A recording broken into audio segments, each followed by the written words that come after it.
வணக்கம்.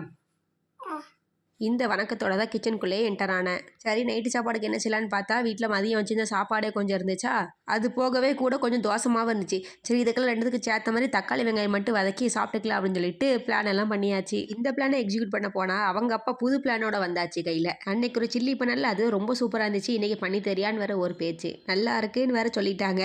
இப்படியே நம்ம கைக்குள்ள போட்டுக்கணும், இனிமே விட்டு அப்படியே வெகு போண்டா அவ்வளோதான் அப்படின்னு சொல்லிட்டு உடனே சரி செய்கிறேன் அப்படின்னு சொல்லிட்டு எல்லாம் ரெடி பண்ணிட்டு இருந்தேன்.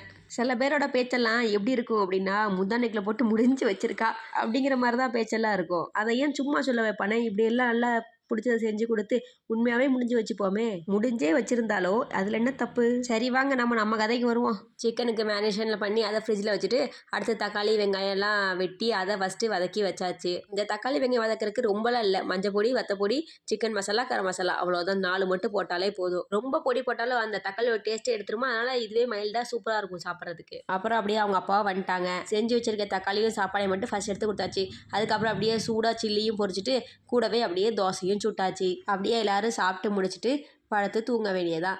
ஓகே பை கைஸ், மீண்டும் சந்திப்போம். இதே மாதிரி வீடியோவில் பார்க்கணும்னா ஃபாலோ பண்ணிக்கோங்க.